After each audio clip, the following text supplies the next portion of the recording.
Hi there YouTube! Today I want to make a video about body modifications. I want to make this for the series Stuff That Didn't Make Sense to Me while being in Jehovah's Witness. The reason why I want to talk about this with you today is because to me it was always kind of vague what the Jehovah's Witness, what the Watchtower stance was on tattoos and piercings and other kinds of body modifications. We know there are all kinds of body modifications, like plastic surgery, but also inserting stuff underneath the skin and burning, scarring, all that kinds of stuff. But the most common ones are piercings and tattoos. I don't really have an experience being a Jehovah's Witness and having tattoos, piercings. Well, actually, I don't know, it always kind of bothered me that having your earlobes pierced is just a normal thing. As long as it stays at the earlobes, then it's okay. But when you try to have something pierced some little higher up in your ear, then it's going to be weird, right? And I never really understood why, and I never really understood why Jehovah's Witnesses were always kind of weird on piercings, tattoos, and there's really no reason to be shocked. Because everyone has their own free will, right? Wrong. When you're a Jehovah's Witness, you don't have any free will. You have to take in account what other people might think and not to stumble anyone. This time I want to read an article on jw.org and comment on it. The article is called Body Decoration, the Need for Reasonableness, and it's from the Awake from the year 2000, and I guess it's the 8th of August. In these kinds of articles, they always try to butter you up for something negative, okay? So maybe you'll understand what I mean after reading the article. You can read it with me on jw.org. So, the article is called The Bible's Viewpoint, Body Decoration, the Need for Reasonableness. Vanity is the quicksand of reason, wrote a French novelist. What French novelist? Do we know who that is? Are there any sources? No, there aren't, but that's a kind of usual thing for Watchtower. Certainly reason has had little to do with many of the things humans have done to themselves for vanity's sake over the centuries. For example, in an effort to have the tiniest waist possible, 19th century women painfully corseted their abdomens until they could hardly breathe. Some claim to have waists as tiny as 13 inches, 325 millimeters. Some women were so constricted by their corsets that their ribs were actually pushed into their livers, causing death. Okay. I really have no opinion on this, besides the fact that all things done in the name of vanity and being pretty and going with the latest trend, and that's bad for your health, that's not an okay thing, right? I mean, why should you risk your life for beauty, for vanity? That's just useless. While that fashion fad has mercifully died out, the vanity that produced it is as much in evidence today as it was then. Men and women still undergo difficult, even dangerous procedures in order to alter their natural appearance. For example, tattoo and piercing parlors, once the haunt of the less savory elements of society, are springing up in shopping malls and suburbs. In fact, in a recent year, tattooing was the 6th fastest growing retail business in the United States. Well, what's the source? How do we know that that's true? We really don't know.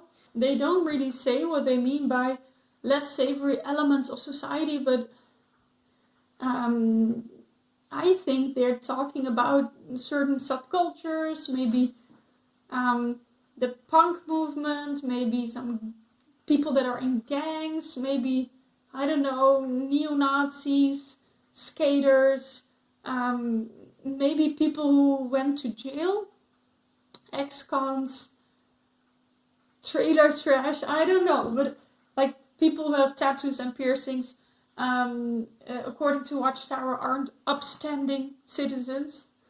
but they're less savory elements of society.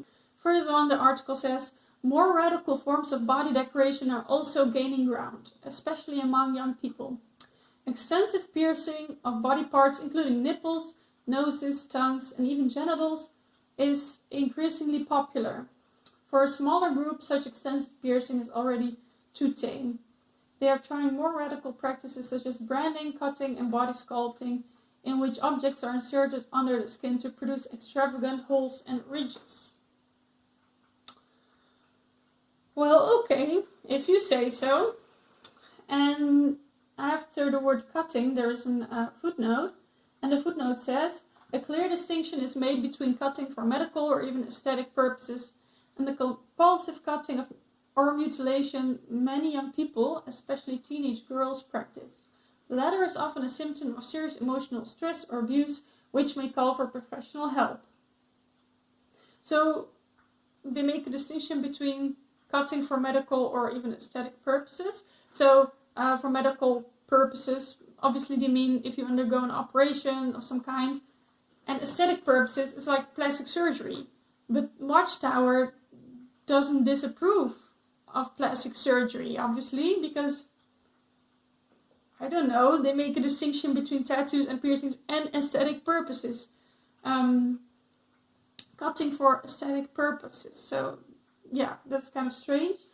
And it's a good thing that they say that cutting will require professional help, although we all know how Watchtower views mental disorders, and they really don't encourage people going to psychologists and stuff. But it's very good that they say that it may call for professional help. It's kind of tame, right? It may call. No, obviously people who cut themselves, they need medical help. Decorating or modifying the body is not new. In certain parts of Africa, ritual scarification and tattooing have been used for centuries to identify specific family groups or tribes. Interestingly, in many of these lands, such practices are now viewed with disfavor and are on the decline. How would they know? Because I'm not really sure that these practices are on decline. I mean, these African tribes, they still exist, right? I mean, did Watchtower send some anthropologists over to Africa to investigate these kind of things? Tattooing, piercing, and cutting existed in Bible times. They were most often practiced by pagan nations in connection with their religion. Understandably, Jehovah forbade his people, the Jews, to imitate those pagans. Because they are pagans, and everything that's pagan is obviously very bad, right? And the Bible verse that is given here is Leviticus chapter 19, verse 28, which says, "You must not make cuts in your flesh for that person, and you must not make tattoo markings on yourself. I am Jehovah." But let's see what other Bible translations might say. New International Version. That's what this translation is called. So verse 28 in chapter 19 of Leviticus says, "Do not cut your bodies for the dead or put tattoo marks on yourselves. I am the Lord."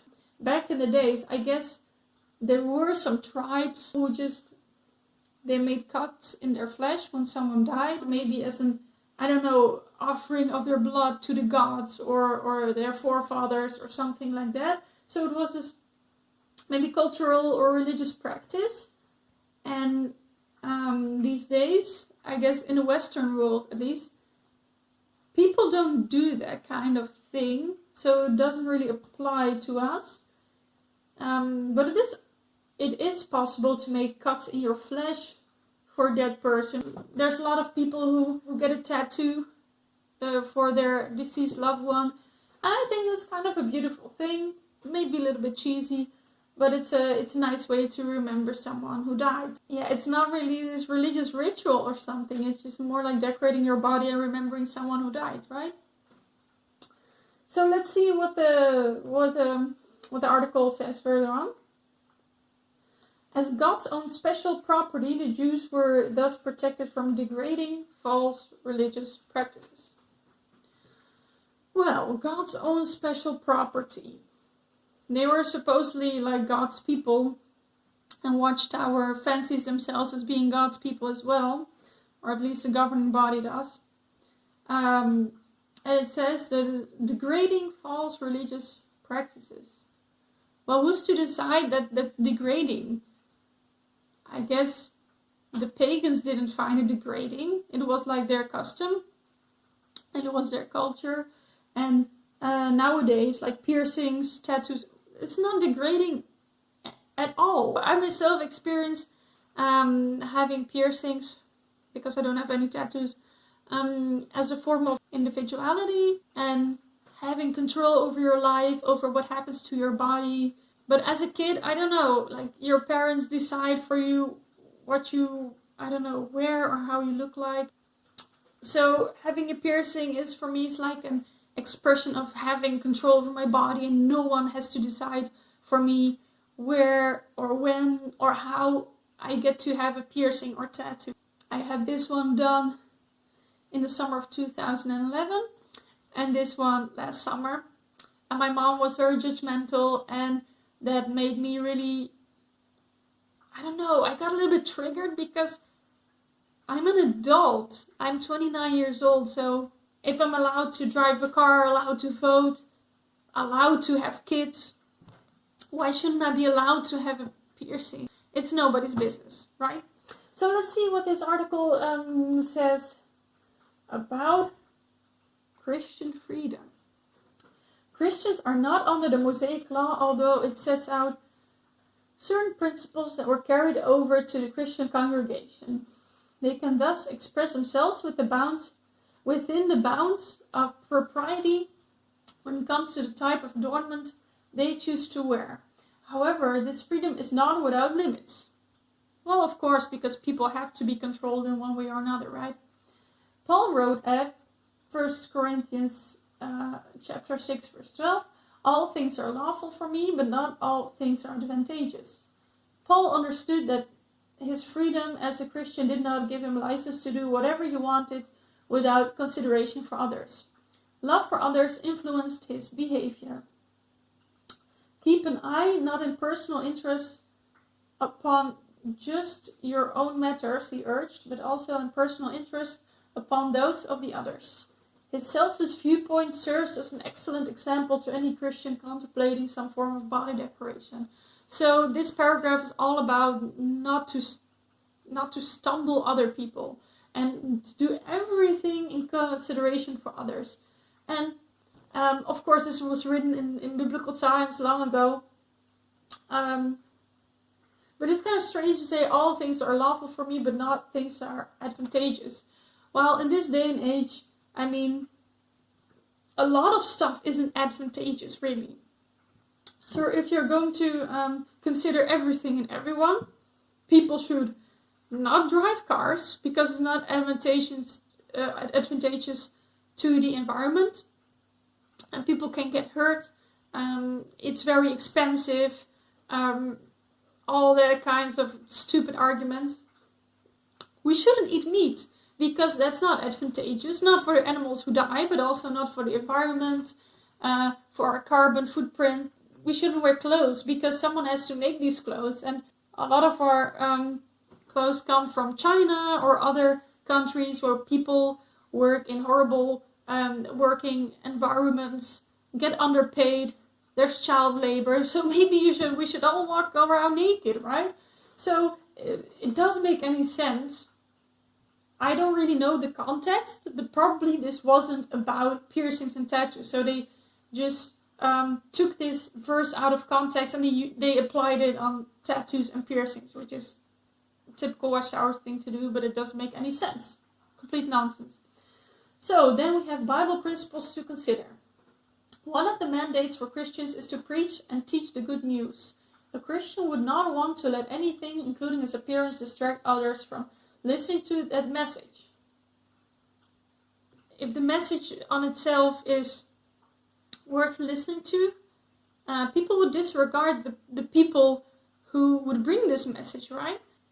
If it is true, it doesn't matter who brings the message, or how he or she does look like, or how he or she decides to adorn him or herself. Further on. While such decorations as piercings or tattoos may be popular among some people, a Christian needs to ask himself or herself, what kind of reaction would such a decoration provoke in the area where I live? Would I be associated with certain fringe elements of society? Again, these unsavory elements of society, right? Even if my conscience were to allow it, what effect would my piercing or tattoo have on others within the congregation? Would they view it as an evidence of the spirit of the world? Might it cast doubt on my soundness of mind? Very strange, because they assume that someone who gets a tattoo done or chooses to have a piercing is not sound of mind. If you shun your children for not choosing the same religion as you, nobody doubts your soundness of mind in the organization of Jehovah's Witnesses, so that's kind of strange, right? And there's also talk about, let me see, if my conscience were to allow it. There is no real conscience, is there? Because a certain mindset is drilled into Jehovah's Witnesses' brains. So if you try to make a decision, then you just try to think, what would Watchtower think? And then they go into super dramatic stuff. Wait for it. Certain types of body modifications carry serious medical risks. Tattooing with unsanitary needles has been associated with the spread of hepatitis and HIV. Skin disorders sometimes result from the dyes used. Piercings can take months to heal and can hurt for much of that time. They can also produce blood poisoning, hemorrhaging, blood clots, nerve damage, and serious infections. Additionally, some procedures are not easily reversed. For example, depending on the size and the color, a tattoo can take several expensive and painful laser sessions to remove. Piercings may leave lifelong scars. Yeah, sure, there is always a possibility that something goes wrong. If you want a tattoo or a piercing, you should be well informed. You should ask other people who went to the tattoo or piercing parlor what their experiences were. You just have to read a lot of information before getting a tattoo done or a piercing. And it is very important that it's not some shabby establishment in a dark alley. It's very important to take good care of yourself afterwards. If you just don't do any aftercare at all, or you just keep on touching your piercing, and I mean, it's a wound, right? It's an open wound, and your body tries to heal itself, and you should not touch it with dirty fingers, or actually you shouldn't touch it at all, only to clean it. It's just logical thinking. It's kind of dramatic that they suggest you can get blood poisoning, hemorrhaging, blood clots, nerve damage. Well, what is their source again? They don't have any reliable source here. They don't have any source at all. So they might just be making this stuff up, right? And maybe the risk is even greater when you try to do a tattoo or piercing yourself. Because I've seen a lot of YouTube videos where people pierce their own lip or their septum, like the space in between your nostrils. And it looks really horrible and painful, and people shouldn't do that. I mean, don't do all that stuff at home. Whether or not an individual decides to accept these risks is a personal decision. But it isn't really, is it? Because first they try to scare you into not getting any piercings or tattoos, and then they say it's a personal decision. Well, not really, because he also told that we shouldn't make anyone stumble, and how will other people view us? So if someone reads this, they're already guilted into not having a piercing or a tattoo, actually. But one who seeks to please God recognizes that becoming a Christian involves the offering of oneself to God. Our bodies are living sacrifices presented to God for his use. Well, that's also kind of dramatic, because if God would exist, he wouldn't really care, would he? I guess God would find it more important how we are as people, if we're honest, if we're loving, if we're empathetic, that kind of stuff, and not if we have piercings or tattoos, because that says nothing about our personality or our capability to do good unto others. Hence, mature Christians do not view their bodies as their exclusive property to be damaged or defaced at will. And they already assume that we damage or deface our bodies. It's a very loaded language. Especially those who qualify to take the lead in a congregation are known for their moderate habits, soundness of mind, and reasonableness. Again, reasonableness also has nothing to do with having a piercing or a tattoo. Reasonableness has more to do with, are you empathetic? Are you slow to anger? How do you communicate with other people? Are you a peacemaker? And not if you have a tattoo or piercing, because in this case, if you take the lead in the congregation, well, if you want to become an elder or ministerial servant, why would it be forbidden to have a tattoo or piercing? Because people might associate you with being a gang member? I really don't know what the reason is. The only reason I can think of is like Watchtower really loves controlling people. That's the only reason I can think of. Developing and exercising the Bible-trained power of reasonable help Christians avoid the extreme masochistic practices of this world, which is so hopelessly alienated from the life that belongs to God. They can thus let their reasonableness shine before all men. Jehovah's Witnesses are more alienated than worldly people from all society, because they live in their own bubble and they really have no idea what's going on in the real world. The most important thing is not to judge other people, and of course everyone tends to be a little bit judgmental sometimes. I myself as well, to be honest. I don't think it's very smart to have a lot of piercings covering your face or tattoos. It will really give you a hard time finding a job. I mean, soundness of mind, although not Watchtower soundness of mind, but soundness of mind is really important. You have to make a well-informed decision.